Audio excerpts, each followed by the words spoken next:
Bonjour à tous, dans cette vidéo, je vous parle de sens de variation d'une fonction. Je vais essayer de vous expliquer ce que c'est qu'une fonction croissante, décroissante, etc. Comment on le voit facilement sur le graphique. Tout ça en moins de 5-6 minutes, je vais essayer. Allez, allons-y. Alors, à gauche, vous avez dans l'encadré la courbe représentative d'une certaine fonction qu'on va appeler f. Donc le C, c'est pour courbe. Le C que vous voyez là, c'est la courbe de f. C'est pour ça qu'on met un C et un f en dessous. Ensuite, donc vous avez la fonction qui est dessinée en rouge. Ok, c'est sa courbe représentative. Première question, quel est l'ensemble de définitions de f? Alors, d'abord, qu'est-ce que c'est qu'un ensemble de définitions? L'ensemble de définitions, c'est un intervalle sur lequel on est capable de trouver l'image par la fonction f du nombre considéré. Par exemple, si je prends moins 4, est-ce que vous êtes capable de trouver l'image de moins 4? Eh bien non, parce que regardez, si vous cherchez l'image de moins 4, comment est-ce qu'il faut faire pour trouver l'image? Il faut partir du x, et il faut aller chercher sur la courbe l'image. Vous voyez que là, vous n'allez jamais tomber sur l'image parce que la courbe, simplement, elle commence ici. Donc, moins 4 ne fait pas partie de l'ensemble de définition. D'accord? Voilà ce que ça veut dire. À partir de quand est-ce qu'on est capable de trouver l'image? Eh bien, exactement à partir de moins 3. Regardez, l'image de moins 3, ici, on la lit, c'est 4. Hein, l'image de moins 3, c'est 4. Et on peut faire ça jusqu'à quelle valeur de x? Jusqu'à 7. Si vous dépassez 7, par exemple, si je me mets là, est-ce que je suis capable de trouver l'image? Non, parce que je ne vais jamais croiser la courbe, parce que la courbe, en fait, elle s'arrête ici. D'accord? Donc, finalement, l'ensemble de définition, si je reprends, c'est l'ensemble des valeurs de x pour lesquelles on a le droit de calculer l'image. Alors, quand il y a une formule, on dit calculer l'image, et là, comme il n'y a pas une formule, mais il y a une courbe, c'est l'ensemble des valeurs de x pour lesquelles on est capable de trouver l'image sur la courbe. Donc vous avez compris. Donc là, du coup, vous comprenez bien que l'ensemble de définition, c'est la partie que j'ai mis en verte. Ça va de moins 3 jusqu'à 7. Vous voyez, il est là. L'ensemble de définition, c'est toute la partie verte. Moins 3 jusqu'à 7. Vous êtes d'accord que la courbe s'étale de moins 3 jusqu'à 7. Pour ceux qui ont un doute, les images se lisent en ordonnée. Les images sont là. Et les x se lisent ici. C'est sur l'axe des abscisses. Ça, c'est l'axe des x. D'accord? Voilà. Alors, mais il est moche mon x. Voilà. Alors maintenant, on continue.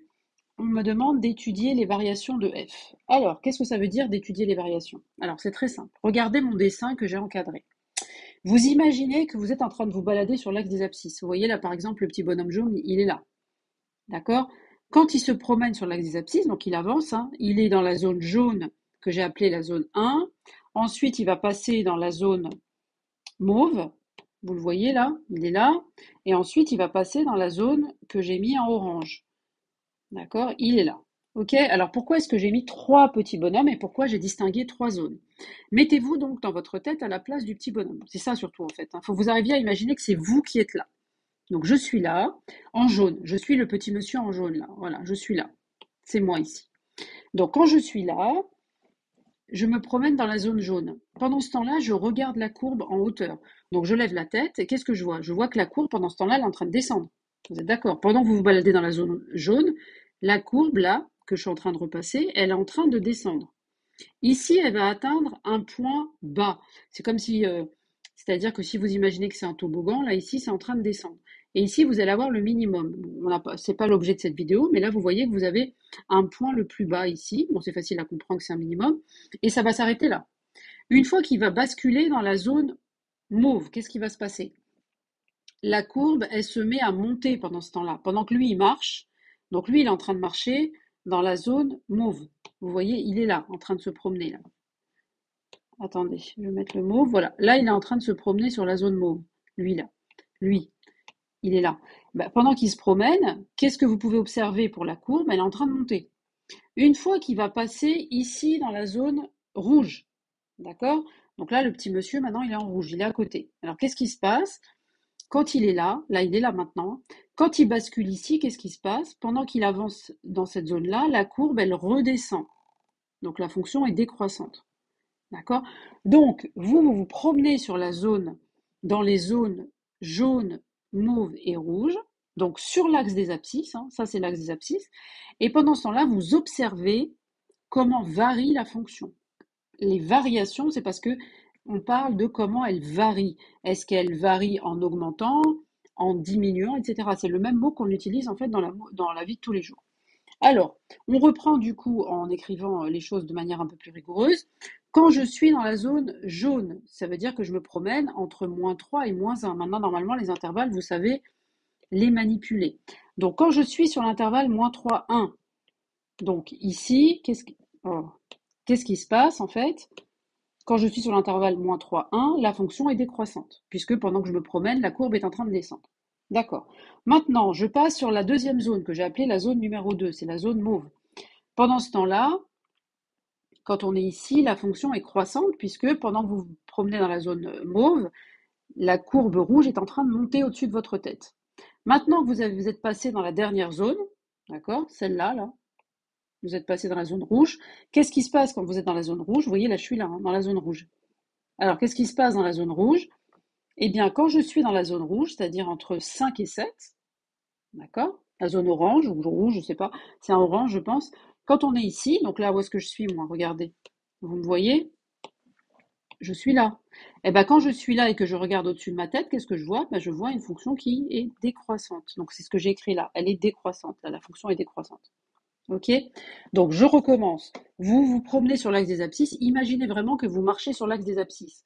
Vous êtes dans la zone, la première zone, dans la zone jaune, la fonction est en train de descendre. La courbe est en train de descendre.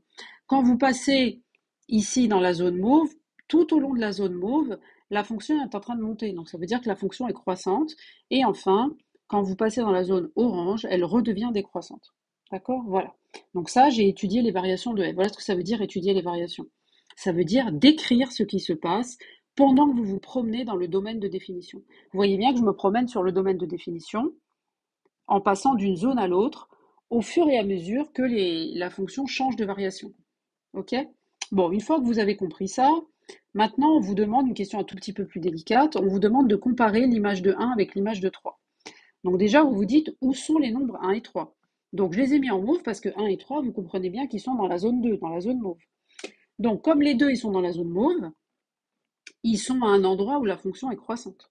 Ok? Donc ils sont dans l'intervalle justement où la fonction est croissante. Et qu'est-ce qui se passe quand une fonction est croissante? Eh bien, il se passe que vous avancez, donc 1 est plus petit que 3, eh bien les images sont rangées dans le même ordre.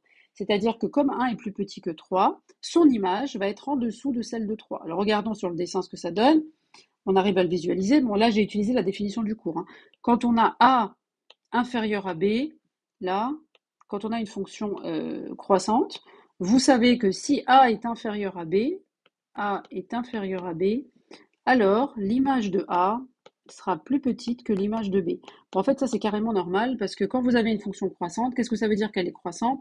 Ça veut dire que plus vous avancez, plus ça augmente, hein. Et qu'est-ce qui augmente en fait? C'est bien justement les images, puisque ce que vous regardez au-dessus de votre tête, c'est la hauteur. Et la hauteur, je viens de dire que c'était des images. Donc ça, c'est normal. C'est tout à fait logique, on ne peut pas tellement se tromper. Mais si vous regardez, vous voyez que 1 est là, après vous cherchez 3, et vous voyez bien que l'image de 1, elle est négative, alors que l'image de 3, elle est au-dessus, elle est là. C'est ça, f de 3. Donc on voit bien que l'image de 1 qui est là est plus petite que l'image de 3. Bon, même sans dessin, en fait, on aurait pu le deviner en utilisant la définition. Voilà, je fais un peu de place parce que là, c'est un peu... Voilà. Bah voilà, écoutez, j'espère que cette vidéo vous a aidé. Honnêtement, si vous avez compris ça, vous êtes tranquille parce qu'il n'y a rien d'autre à comprendre en vrai pour cette histoire de variation. Et ce sont des notions très très importantes et qu'on utilise jusqu'à la terminale et bien au-delà si vous avez la chance de faire des maths dans le supérieur. Voilà, donc c'est quelque chose qu'il faut absolument comprendre. Si c'est pas compris, n'hésitez pas à mettre un petit commentaire. Peut-être que je peux réexpliquer quelque chose si vous trouvez que c'est pas suffisant. Voilà, écoutez, je vous dis à très bientôt. Je suis ravie d'avoir eu l'occasion de faire cette petite vidéo avec vous. Et je vous dis à très bientôt pour une prochaine vidéo. Au revoir.